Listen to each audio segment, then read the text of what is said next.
Hi everyone, and today's video is the April garden tour. Things are really starting to look good, and that is the reason why I am finally able to share with you what the garden is looking like right now. It is really coming to life, and it makes me so happy that we're finally at this place where I can show you my garden tour. We're facing the house and it is a southern exposure. However, we have a large locust tree that is over our front yard. And we have a couple other trees, but that one really casts a lot of shade. So up against the house, you'll see that we have a lot of shade-loving plants like veranora, hostas, we have bobo hydrangeas, we have hellebores, irises, and so many other things are tucked into this little garden bed. It's really cute. I love the cast iron tub that has the heucheras in it. We've got the differences in colors, and that is the tree that really shades the area. And that is why we can get away with a little bit of shade tolerant plants and some that can tolerate both sun and shade. They just don't grow to their full potential. So here is the agastacheas towards the back. We've got the hellebores that have the flowers facing downward towards the ground. And in the corner there, the left-hand corner, you'll see sedum. That is the autumn joy sedum, and it does grow really tall, even in this amount of shade. So it is very happy there, and I don't have a problem. That is the anise hyssop or agastache. It gives these purple, beautiful blooms in the end of summer, and it is a huge pollinating attractor. I've also have a bobo hydrangea in the back and a limelight. And I have a old climbing rose, but I'm hoping to take that out. It doesn't bloom anymore.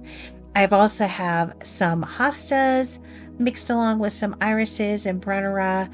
This area is a little bit crowded right now, but it's about to come alive a little bit more with those iris blooms.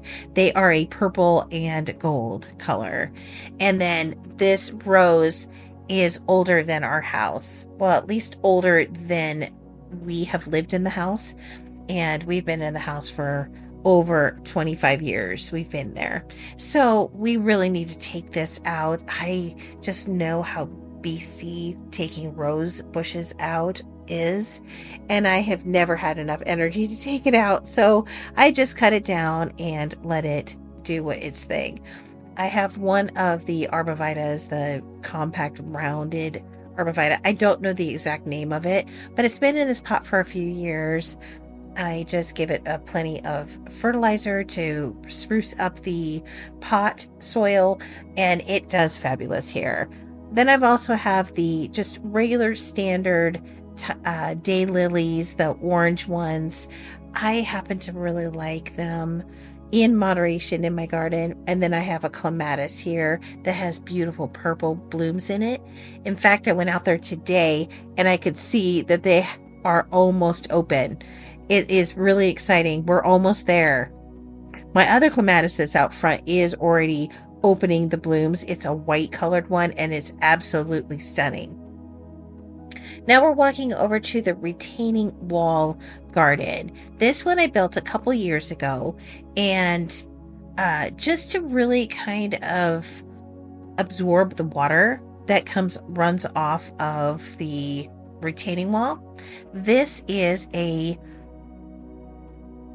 think this one is the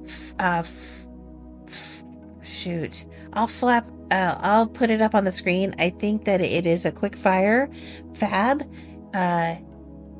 hydrangea. Then we've got the instant karma elderberry.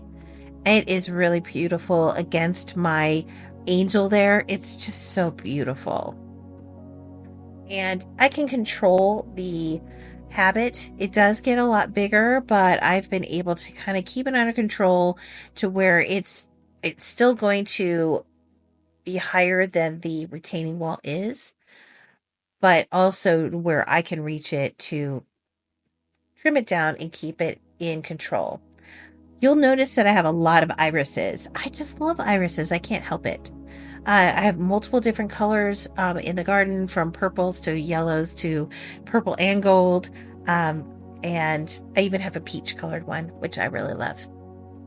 Uh, this is another hydrangea, and I can't remember the name of this one either. Um, but we're really looking for things that get much taller, that can kind of hide that retaining wall tube that's on there. It's just not very attractive. Hopefully we can paint it, but it does belong to our neighbor, so we've got to get their permission first.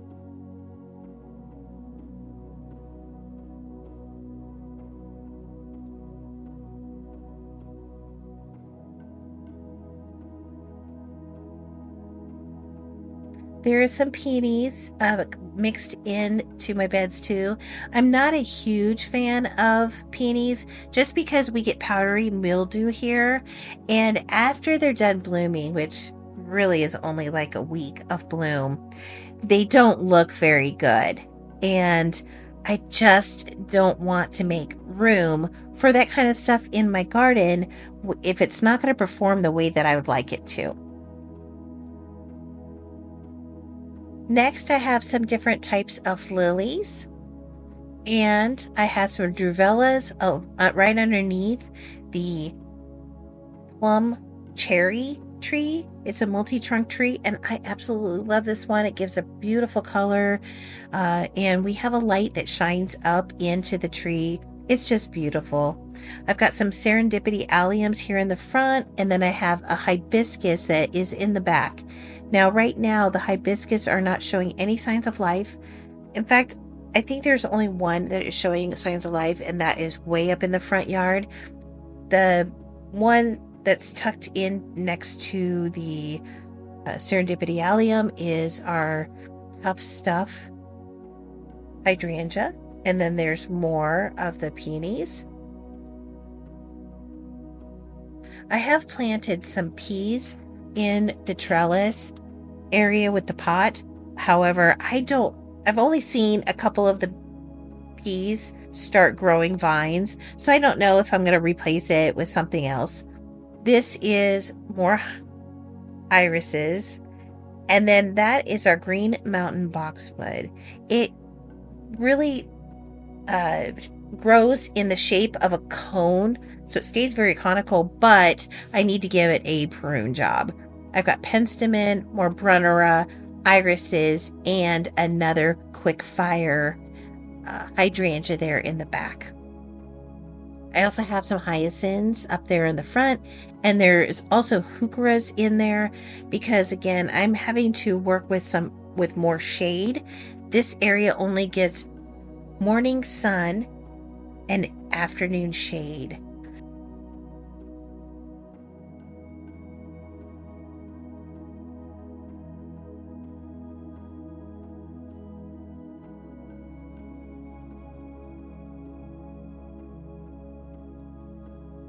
The island that is right out at the front of our yard, we just built that last summer. We're still working on putting in some flowers. It has very little going on right now in that area, but that will definitely be something when I'm filling it up with plants. I am going to take you along with me on it. So as we walk into what's called our East Garden, this also has that morning sun and evening shade. So around 1 o'clock, it is all shade. So you'll see a lot of shady things in here, from heucheras, hostas, astilbe.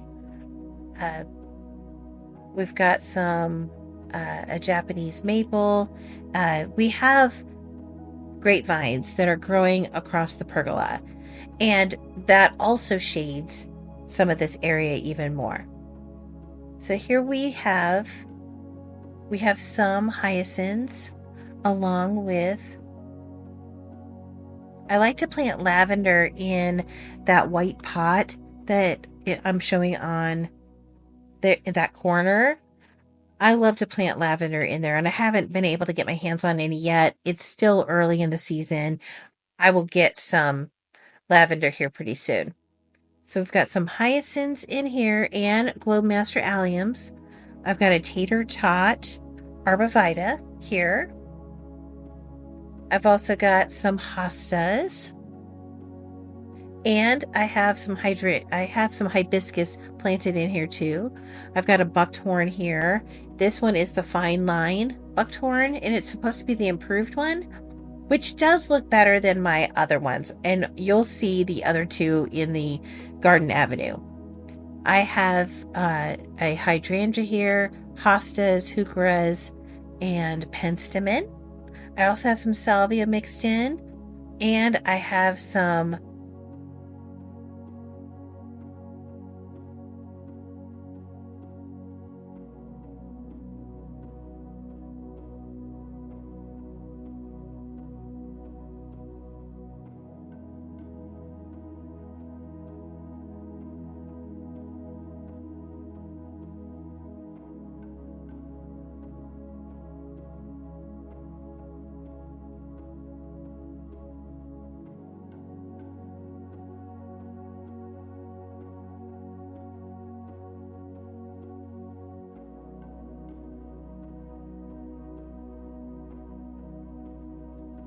It will get taller. It'll get to be about 8 to 10 feet tall, and it will hide some of the retaining wall and fence, but I'm really trying to give it a little bit more of a privacy. We are very friendly with our neighbors. That is not a problem at all. It's just that I want to make our yard feel like it's an oasis, and that is how I'm trying to create it. This is our fountain. I just got it up and running today. We've had it unplugged because it has been severely windy here, and it blows out all of the water. And when it's windy, it takes the all of the water within hours, blows it out, and then the pump is running dry. I don't like to do that. So now that I know that we're not expecting wind in the next 7 days or so, I went ahead and filled up the fountain, and I have it running. In those black urns there, I usually put some kind of lavender or some kind of annual in there. Here is just a whole bunch of different things. I have lilies in here, like the Stella de Rosso lilies. I've got a bunch of different varieties of hostas in here. I plant up the brown wrought iron planters, and I plant those with annuals, which I will be doing that pretty soon. I do have the annuals sitting and waiting for me to do it. We've also got some hellebores in here that have really, it's self-seeded itself over into this area, which is exciting. I didn't know that they could do that in our area. That light item the light plant that is next to the lilies here is called bishop's weed. I have tried and tried to get rid of that green and white weed, and it is really tough. So if any of you know how to get rid of it, please let me know. I have spent multiple just trying to pull the roots and everything out. I spent one day, I spent an hour just sitting on the ground pulling out all of these, and it comes right back. So, you pull it and it just comes right back, unfortunately. I have a large hosta here. It is not a proven winner's large one, but it will come out all the way to about halfway over the sidewalk area. And I just love its blue color. It's just a beautiful hosta, and I have a lot of people asking for me to divide it and to give them a piece of it. So it's very popular when I do garden tours. Behind on the lattice is called Sweet Summer Love Clematis, and it, instead of blooming in the spring, It blooms in midsummer, and it has these dainty little flowers on it that are like a fuchsia pink and purple, very unique. And I've just cut them down to about 18 inches, and then they put on the new growth, and they'll be all the way to the top of the lattice by the time they're blooming. Here's more hellebores. This is a beautiful variety that has more plum colored flowers. And I'm going to zoom in on that, kind of show you what they look like. They're really pretty. But again, they're all upside down. I mean, they face the ground and you don't really get to enjoy it. I wish hellebores were constructed a little bit different than that. I've also have that plum colored heuchera down low, and the irises here are a pale yellow, and those are definitely really popular too. I have a lot of people ask me for some of those. And then I have a bobo hydrangea, and then I divided another piece of that large hosta and put it back there. I do usually plant stuff in that pot behind the gate, but we got hit with a severe hailstorm last year, and it's made from terracotta. So I'd like to get it repainted and sealed so we can make it last a lot longer. I would hate for this one to break and us not be able to save it. But I usually plant it up with some pretty flowers, along with the brown wrought iron flower planters. You can see I'm still doing some cleanup. I mean, it is not perfect. Please do not think that my garden is going to look perfect, because I work full time and I have to fit in all of these projects with the weather conditions that we have. There is a lot of rain that we've had in the forecast for over the past week. And so, I have to kind of work with what I've got. This is a Julia Childs rose. I need to come in and prune it a little bit. The back of it is not looking the greatest. And then on the right hand side, you see the blue muffin viburnum. I got that a couple years ago, and I'm anxiously waiting to see the flowers on that viburnum. They're supposed to be a blue color, so I'm pretty excited to see that. The Julia Childs has beautiful yellow flowers on it, like yellowy, peachy colored flowers. So I'm really excited to see them come back. I've also planted some hostas, just the smaller varieties, underneath the bench here to give it a little bit more interest when you're walking towards Garden Avenue. This is Garden Avenue. It is 145 feet long by 7 foot wide. This is where most of my work goes in this flower bed, and the flower bed flanking Garden Avenue. I've got a boxwood that I was thinking about planting there, but I ended up relocating it to somewhere else. If I am thinking about it, I would really like to get another one and put it there, but I already planted the other two in other places that I got. I just need to go pick up another one. I've got an oak leaf hydrangea back there, and I don't want to cut on it because it blooms on old wood, but there are some areas where it could be pruned a little bit, so I think I'm going to prune it a little bit, but not too much because of the way that the oak leaf hydrangea grows. I've also got a Autumn Brilliance serviceberry, and I just love that. It has white flowers in the spring, and then it opens it up to these like little berries. You can see the little berries, but none of the berries fall on the ground. The birds get it before it has a chance to drop any of those berries, which I'm glad. And people can eat them too. If I actually had any left, I would eat them. I've got some coreopsis here that I'm looking down at. I've also got a Spirit 2 hydrangea that is centered there, that I'm showing the camera on. And I've got some kind of evergreen That's the spirit tree that I was pointing at. And then next to it is some kind of arb, arbovita, but I don't remember the name of it. I lost a lot of plant tags. Like I had plant tags on a lot of this stuff.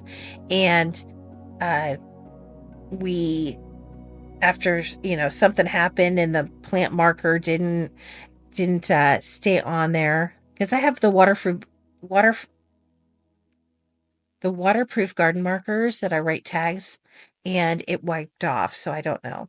And then this surrounding the cocoa linered pot planter there is a dwarf smoke firebush. It's something like that. I forget what the true name is. I think it's a euonymus, and it's a dwarf variety, and it is still really big. I mean, this one is a little bit more contained. It's only about 4.5 feet tall or so, but the one down a little bit further in Garden Avenue is really, really big. It's like 6 feet tall at least, and I didn't think they were supposed to get that tall. I like to plant lemon coral sedum in that basket. I'll just have to replace the cocoa liner, which I'm going to do tomorrow. I'm going to get a new cocoa liner, and then I will plant up the lemon coral sedums. I have some agastache that is the same type of agastache that's in the front, and I have a sensational honeysuckle that is going up the trellis and onto the fence. I've got the North Pole arbovita. It has put on so much growth in the last couple years. I got them as twigs pretty much. And then I have some more irises. Those are like a deep purple. And those are another variety that are very popular. Here's just a look at how Garden Avenue is really coming alive.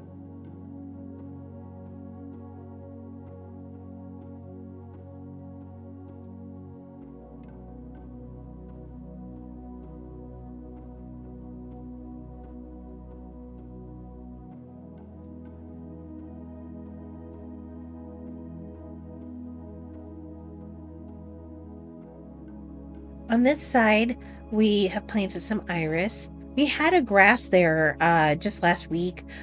My husband and I physically had to take out this large grass that was growing about 10 feet tall, and it was flopping over into the walkway. So we took that out, and I've planted some iris in that section until I have something new that I want to put there, which I am deciding if I want to do some kind of growing vine, like a honeysuckle or something that will, a clematis that will grow really pretty. I've got a baptisia down there where you can see about 5 shoots coming out. That is the baptisia, and as each year goes on, you get more and more of those stalks that come out of the ground. I also have some salvias towards the back area, and they're sprinkled throughout around close to the border where the little fences are. I've got penstemon. These ones everybody nicknames Husker Reds, and it is because they have the red leaves, very common here in eastern Nebraska. We are the Cornhusker state, so this is rightfully nicknamed the Husker penstemon. I also have some boxwoods here, and I have a little bee paver pathway. Now those bee pavers are what we make here at Dirt Therapy Gardens, and it takes me right into the gazebo, and it gives me a little bit of a shortcut instead of having to go all the way around. And it is being cleaned, so we just cleaned the gazebo area, got that really cleaned up, and that's why that broom is still there. One of the most popular things that I have are the Globemaster alliums. They just shine with the purple balls on the top. They get pretty tall. They are really a showstopper in May. And it was beautiful because last year when I was featured in the Omaha World Herald's living section, the picture of my garden was taken in May, and the Globemaster alliums were in full bloom, and they were just beautiful. Over on this side, we have some Chinese asters to the back. I love the little dainty flowers of the Chinese aster. They are like little dainty pink, and they come out during late summer. It's when they bloom. I've also got some salvia in here, and we have our little uh, bee house. A wasp was just on there today, in fact. So there is the we we took out the blue fescue. It was just getting to be too much. A couple weeks ago, I took out the sweet spires in this section because they were becoming invasive, and it's really kind of lightened up this area here a little bit to where it's not feels so bogged down. But I'm going to be most likely planting some other things in this section. I will also be planting some annuals in that concrete pot that you see next to the bee house. So that will bring in some color. I even considered this year, because Garden Avenue is primarily all perennials. I don't have any annuals that I plant in the ground in Garden Avenue, but I have heavily considered leaving a little bit of room towards the front of the border to add some of the annuals. Really, some of the supertunias I think would do really well in between some of these areas to give it a pop of color when things are not in bloom. So I might consider doing that if I can find a color that I love. I do have some that I love, but I'm having a hard time finding them. This is my Nepeta. It is one of the biggest pollinator attractors that I have in my yard. I just shore it back after the first bloom has been done, been spent, and then it will flush out new growth and really allow the pollinators to have multiple bloom cycles. It is one of my favorite things, and apparently the pollinators love it too. And then here is my limelight hydrangea. They are looking really good. I came in and pruned all of my hydrangeas, and this is my Devil's Nine Bark. It is looking really good, but unfortunately the one towards the back of Garden Avenue is not looking so good. It grows on old wood, so the purple, I love the purple color of it. It's more of like a purpley red, kind of hard to see for sure on the camera. And then here's my Pinky Winky hydrangea tree. I took you along last week when I was pruning it, when I was cleaning Garden Avenue and getting it ready for all of the mulch, and this area is one of my favorites. Now, the reason why that long branch, I should have cut it when I had the chance, but last year we had a cardinal family making a nest in the tree, so it ended up not allowing me to cut that large branch that's sitting at the bottom. However, I might prune that back next year to give it a little bit more of a rounded look. I have some more irises. I have some heucheras. I have a hardy geranium in here. I also have more Globemasters down a little bit further, and a hosta. I've got some phlox towards the back, and I have some monkshood that it grows up right against the those trellises in the back, and I have a false spirea with a primrose in the pot. Now the primrose is a perennial and it will go into a shady spot as soon as I'm ready to move it out and put something else in there. We've got the Zephyrin Druin roses. They're thornless. They have these hot pink uh, flowers that will grow. I do need to cut some of the canes down. They're just not showing any new growth, but I wanted to give them a little bit more time to see what they were doing because they were climbing. So some of that wood is good. It's just not moving any further.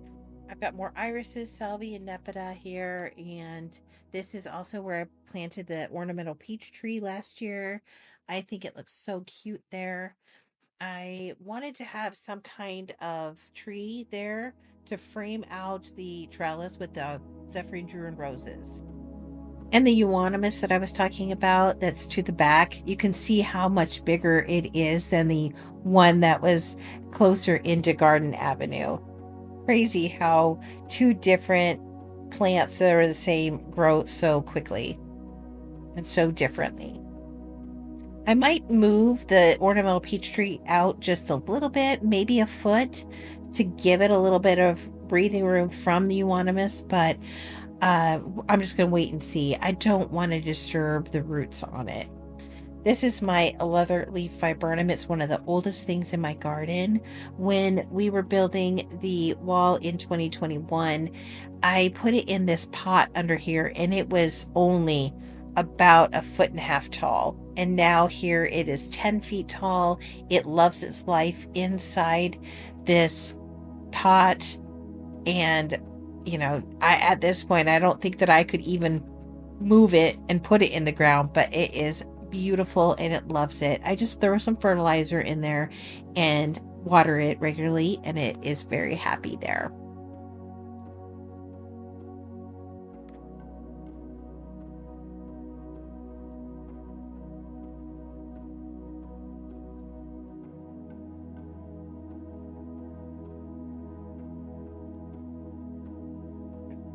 I have some yarrow and some back to the fuchsia salvia, which is right next to it. That's a Proven Winners salvia.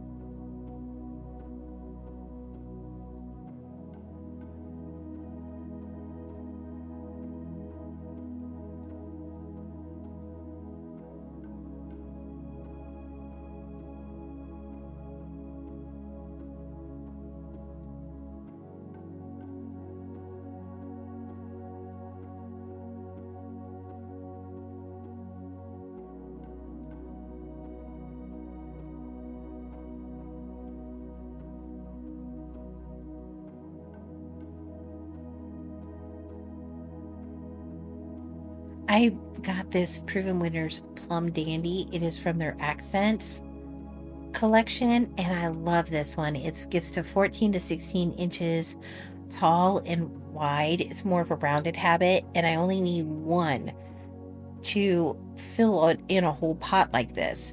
I did it last year, and I'm doing it again this year, and it really is complemented against the Wine and Roses Regalia, which has like a fuchsia pink colored flowers. They're not exactly the perfect color blend with the Back to the Fuchsia below and the Weigela blooms, but they don't bloom at the same time, so it isn't as bad of a color difference, but they still are both really pretty. And then these are the At Last. Oh, these are the Rise Up Days Climbing Roses, and they're a pale lavender color, and they are getting ready to bloom as well. So I'm really excited to see that. It has put on so much growth since I got it, and that's been a little over 1.5 years, roughly, is when I got it. It does it is arching over the pathway, which is fine for me. I'm 5'3". It's not going to hurt me, but like my husband tries to walk under it, he's probably going to hurt himself. I've also got this dogwood. It's a Arctic fire dogwood, and it doesn't look the greatest, but it is so happy. It is more of a chartreuse color. I don't know if that is because it needs more iron, but it is blooming flowers. It is very productive. And when you look at the other two Arctic fires that are down a little bit further, you'll see that they are not at all as productive as this. And maybe it's because I've gone in here and pruned this one uh, in recent years, but the other ones, they are just not doing as well. So I think I need to prune those a little bit come the fall. I'm going to prune the dogwoods. But this one is really pretty.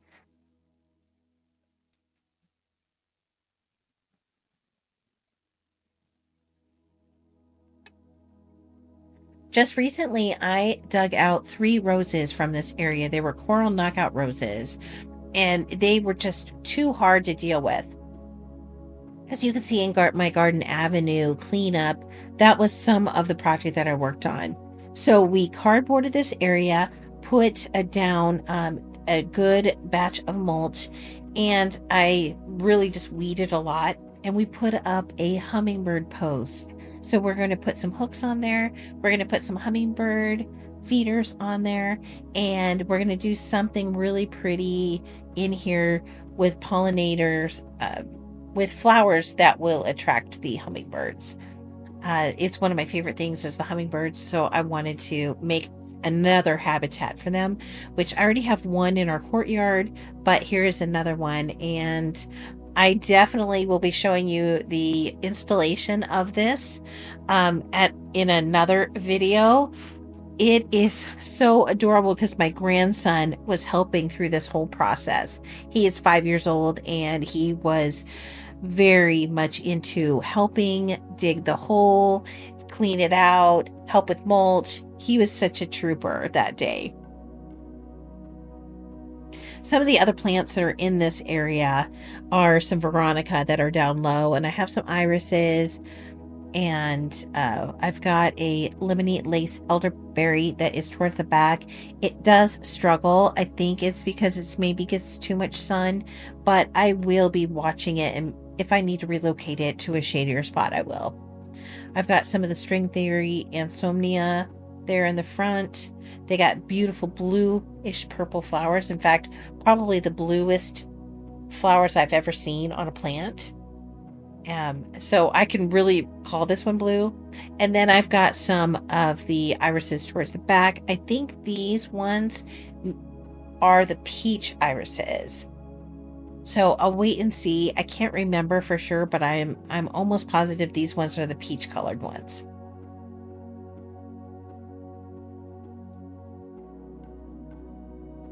My husband has big plans for the hummingbird area, so we'll see how that turns out. I have also some phlox that are right next to the lemony lace elderberry, and they are a lavender colored phlox that doesn't bloom until later summer.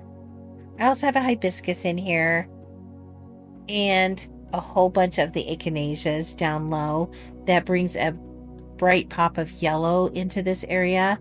And the tree, I want to show you this tree. It's so beautiful. It's the seventh sun tree. It's the Temple of Bloom from Proven Winners. And when I got it, it was in like a little 4.5 quart.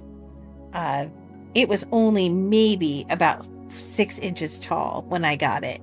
And look at it now. I limb it up and it is doing so wonderfully. I love it. In fact, I got it about 4 years ago. So this is 4 years of growth. So it has really surpassed what I thought it would do. And it has beautiful pink flowers in the late summer. It just looks so beautiful.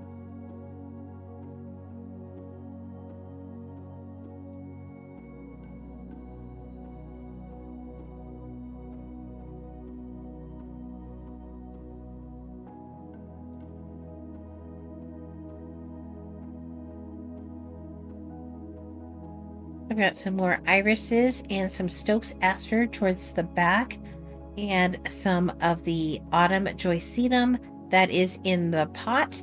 Now you see a bare spot in there.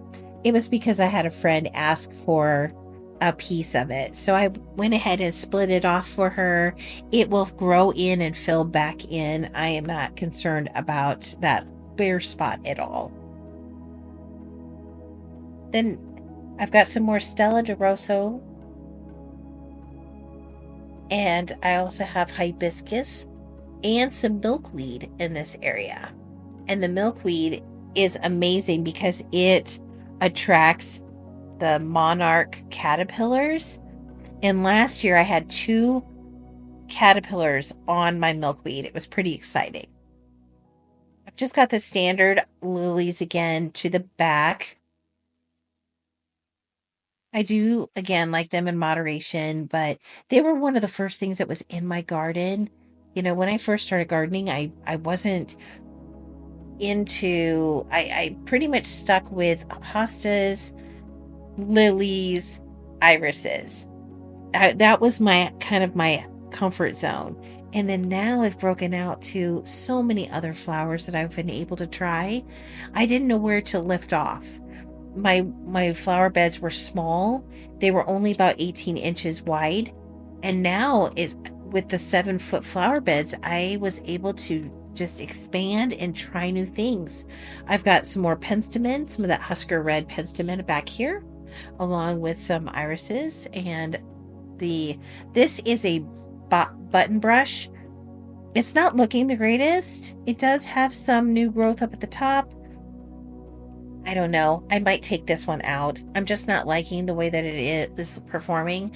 It does get these little white balls on it, and it was really cute last year, but I don't know about it this year. I'm going to keep an eye on it and see what it looks like over the next few weeks, and then decide if I want to keep it or I'm going to take it out. Here's another limelight hydrangea, and it's looking really beautiful as well. And then I'll be planting something in this pot as well. I might be giving it a makeover because it's really looking kind of drab now, but I am definitely going to get it taken care of. Right behind it is a little tiny dogwood tree.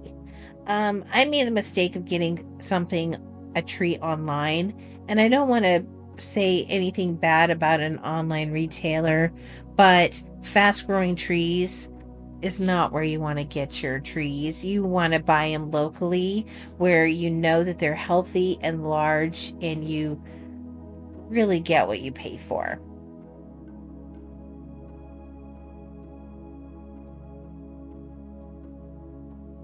I got 2 of those dogwoods and 1 didn't make it. In here, that's the secret garden, and it's not, I always joke around, I say it's not such a secret because it's not fully closed in. I've got some beautiful arborvitaes that survived, but we originally had a whole bunch of arborvitaes surrounded that whole area and it all died. Now you're looking at the lilac bushes that are right next to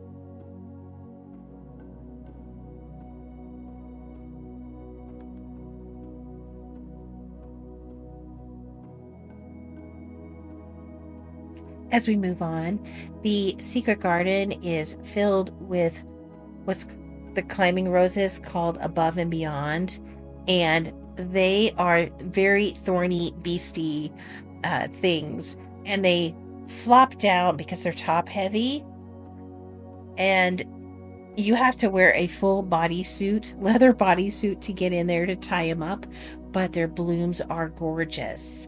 Absolutely gorgeous. They bloom in spring, then they do a second flush in the summer.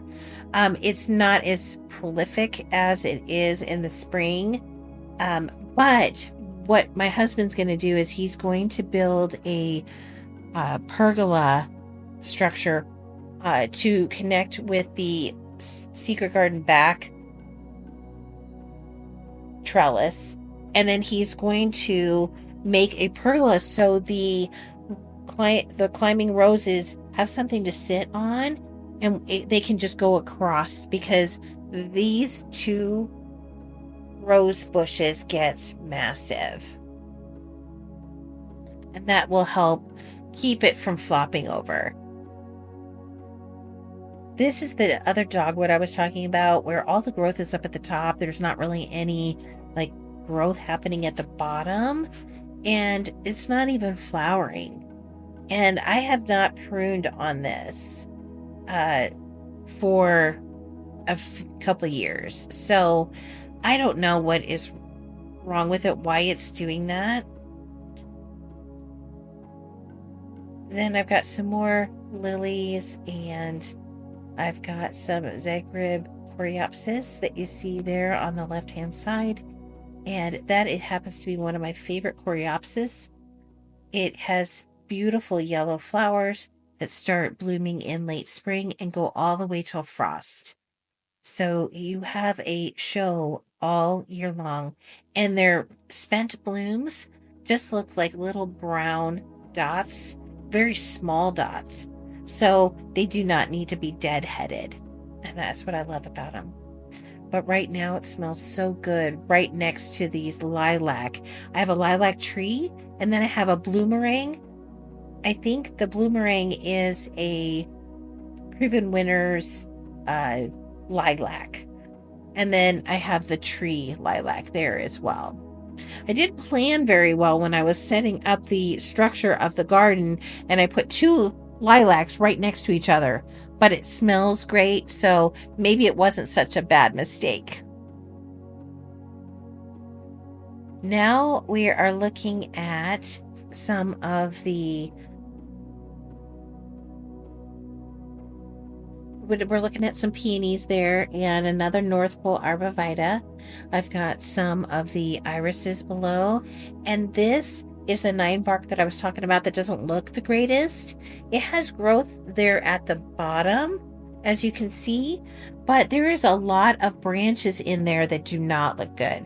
So I think I am going to just cut it back and hope for the best. If I have to replace it, I will replace it. This is a very common 9-bark in our area, so I should have no problems getting my hands on another one, because I really like bringing that red color to the back of the garden bed here.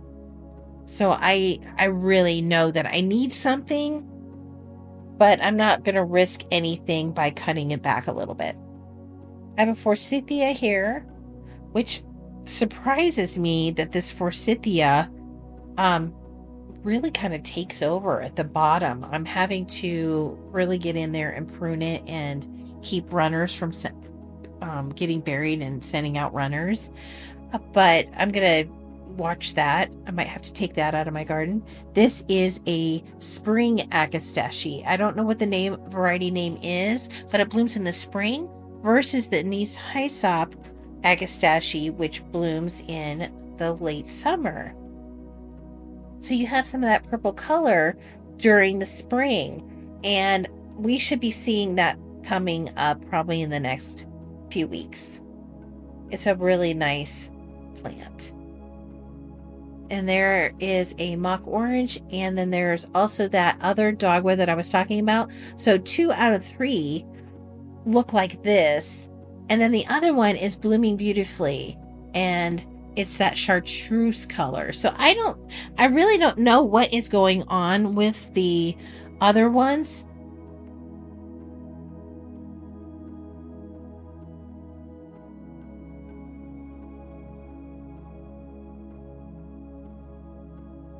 Next, we have the cotton candy coralberry. These have beautiful pink berries on them, and the birds eat those as well. It's a very beautiful shrub. Get those berries towards the end of the season, late summer.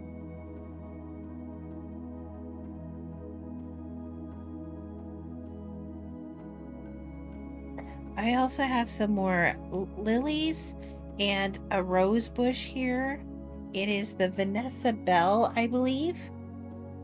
And we have some more agastache, some more eucharas, salvia, some echinacеas, and lastly, the false spirea that matches the one by at the beginning of Garden Avenue near the Zephyrine Druin trellis.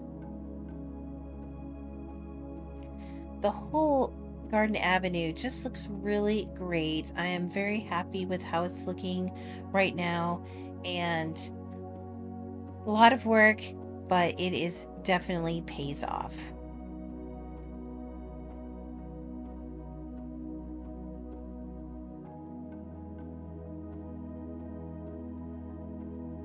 I just created this garden bed last year, so it still has a lot of work that is being worked on right now. I've got a hibiscus there called the Holy Grail. I have two of those towards the back. I have this boxwood that I've been sitting there to kind of see where I want to plant it. I think I've figured out where I want to plant it. If I am questionable about what I want to put where, I'll just put it in a location for a while to see if that's where I want it. Here is a little bit more of the Holy Grail. It does take them a while for them to pop up and look like they're alive, but they look dead for quite a while. I also have some of the lemony lace, denim and lace, Russian sage. I've got some irises and some serendipity allium here. I also have a white coreopsis that I just got. I'm pretty excited to get this in the ground. I think it's going to be really pretty in this area. It gets about 18 to 24 inches tall. So I'm trying to put that kind of in a middle section of the garden.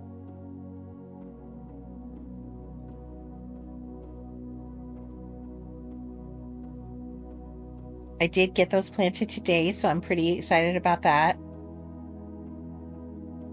So I have 3 of those. And then I have a Eden climbing rose. It's still very new. It's only a year old. Not performing as I would hope it would have. It's still taking on some time to get the growth up. I've got some Globemaster alliums. I have this dogwood tree and some more irises.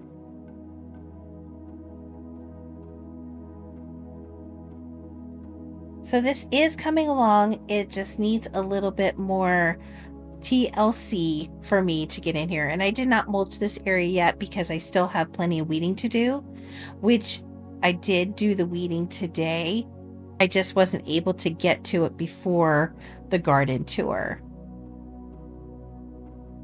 I'm keeping it real, guys, with what I'm working on. I mean, gardens take work and they take time, and not all of us have the same amount of time to focus on our gardens as others. So getting to things when you can is all you can ask for.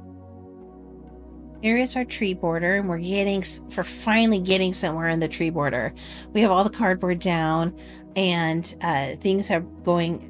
I'm starting to plant it up a little bit more, but I'm putting this rock border around it to keep my grandson's Jeep from riding into the area, and for our lawn care company that comes in and does all of our lawn care. This is a Korean spice viburnum my husband got me as a gift last year, and I'm so excited. It had one flower on it already this season, so I'm just waiting for it to get really tall and big and beautiful. I also planted some grasses towards the back. I transplanted them and put those grasses in there. I've also have some of what's called Japanese honeysuckle. They are invasive. They've come over from our neighbor's yard. I have tried to eradicate them. They're very difficult to even stump kill with the stump killer. So right now I'm not worrying about it. I'm just going to let them go, and then I'll deal with them later.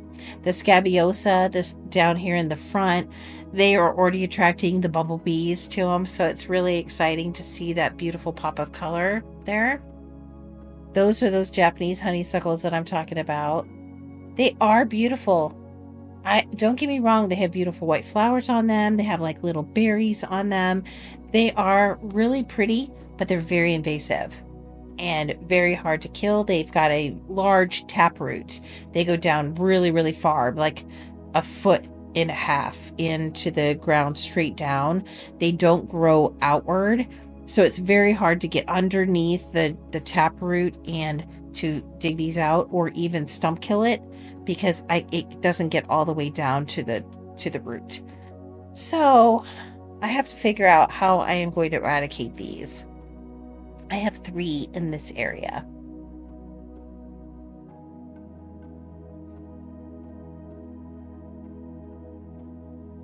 I have a Vanderwolf pine. It has seen better days. It did lose its needles a little bit over the winter. We had such a rough winter where it was very dry until February. And then it started to give us our moisture, but I think it hurt a lot of the evergreens that were against this north wind. So it was cold wind, but very dry. And I think that made it very hard for me to come out, water it. And so those things have really suffered.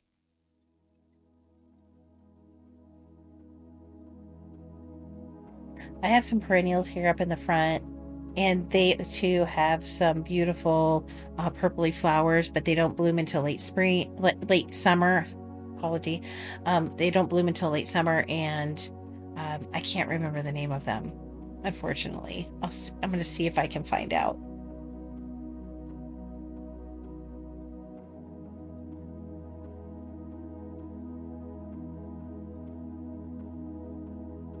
The reason I'm laying cardboard down in this area is because we have a lot of weeds in this area. We've been trying to develop it for almost a year now to try to get this area, the sod cut out and everything, but the weeds still grow. So that is the reason why I have cardboard down and we're mulching over that.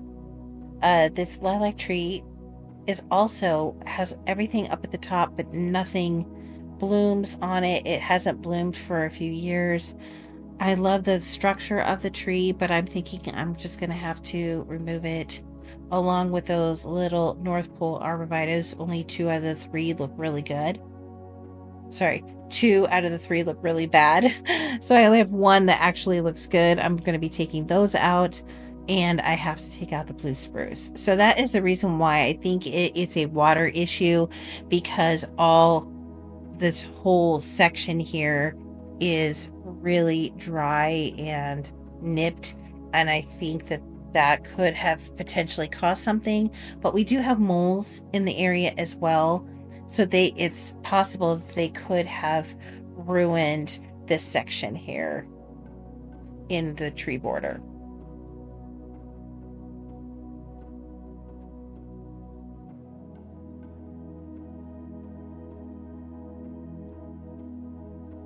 The other things are looking fairly good. This is our old veggie garden boxes. When we were tearing out the old shed and veggie garden and expanding, temporarily these were used for my veggie garden because I didn't want to give up my vegetables. And was our pumpkin patch last year. So we mulched it all up and turned it into a pumpkin patch, but we're going to be turning it into a play area. It already has the thick layer of mulch on it. We'll just add a little bit more, and this will be a really nice play area for our grandson. But those beds that I showed you are going to come out. In fact, I'm hoping that I will be able to share the video with you next Sunday on the cleanup and tear out of those beds. Pretty exciting. We just do not need that stuff anymore. And so we just want to get rid of it.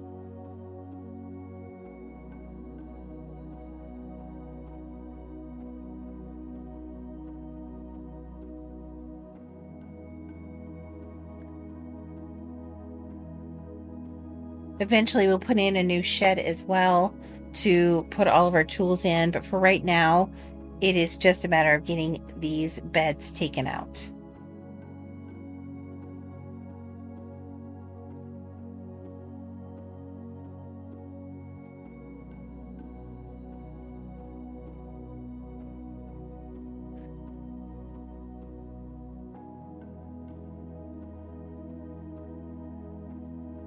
This area all needs to be cleaned up, which I will be doing. It just takes time. I mean, uh, there's so many projects that we have going on at we have multiple projects going on, but we are working through them as quickly as possible. This is one of the oldest plants in the yard. This was planted by our late in-laws. This is a peony garden. We did add the concrete bird bath there in the center. But my father-in-law and my husband both added the windmill and the flag pole. So this area will stay as is. The only difference will be those flower boxes are going to be gone.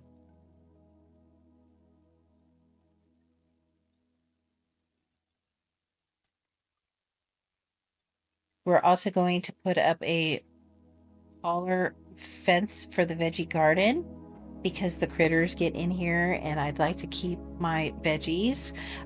But in the first bed that you see here is all of our lettuce, kale, Swiss chard, cabbage, and we have leeks in here as well.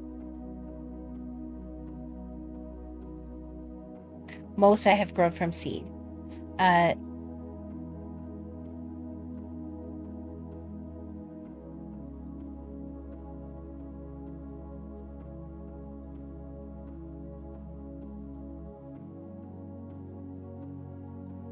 to eat the cabbage. I went out there and looked after I added this, and it seems to be working just fine. I also have built this cover with deer fencing to keep them out to where I can still get in there, but they can't. They seem to be leaving the rest of the stuff alone, so that is good news. My grandson is the one who planted some buttercrunch lettuce in this area. Bless his heart. He wanted to make his own little section of lettuce. And we've also have some radishes right next to it, along with some onions. So there's our pathetic little radish garden.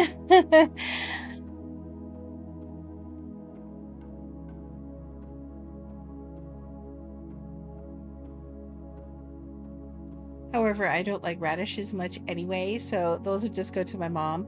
But here you can see the onions. They're really small. I grew them from seed, but they will beef up very quickly. Everything has been grown from seed except the cabbage, like regular cabbage, and the kale. And the rest has been, oh, I'm sorry. The only things that were the romaine lettuce and the cabbage. Those things I purchased from the store. And then here's my asparagus patch. I got most of it clean, but I still have some extra cleanup to do, but it started raining and I didn't have a chance to complete this area.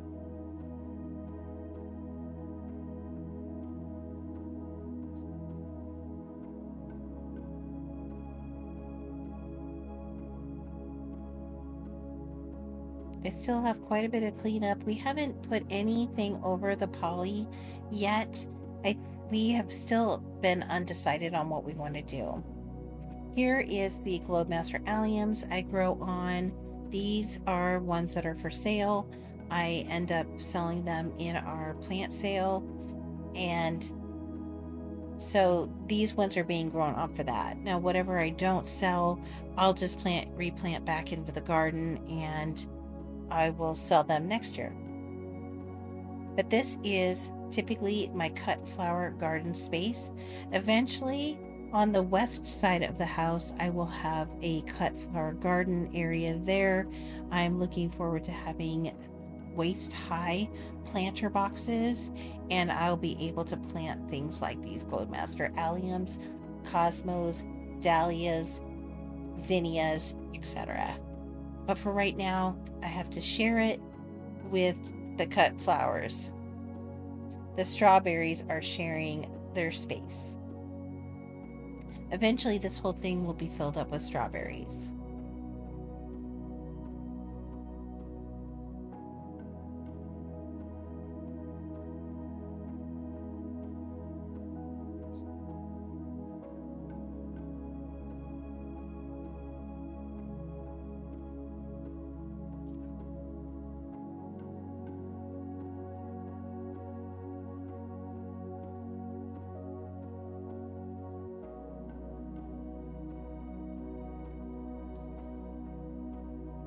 This is the tomato area where I'm planting purple Cherokee tomatoes.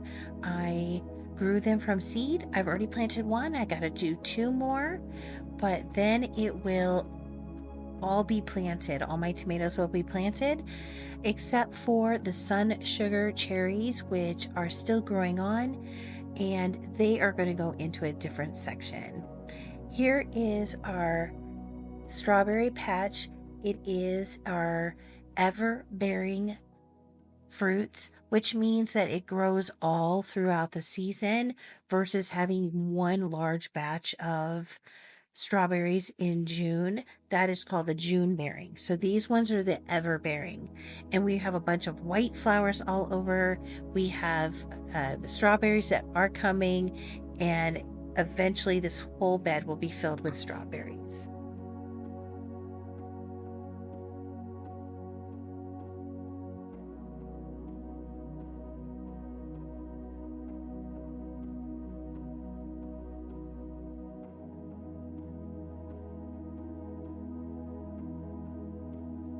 The Vigo bed here is filled with herbs, and I'm really excited. I'm trying herbs out in this instead of potatoes like I did last year.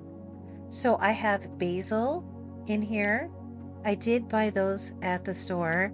I have oregano. I grew from seed. I love basil. It's our favorite thing. I grew some lemon balm, some tarragon, sage, and the dill I bought from the store. I am planning on putting some thyme in here. I did not grow any from seed, so I will be getting that at the garden center as well.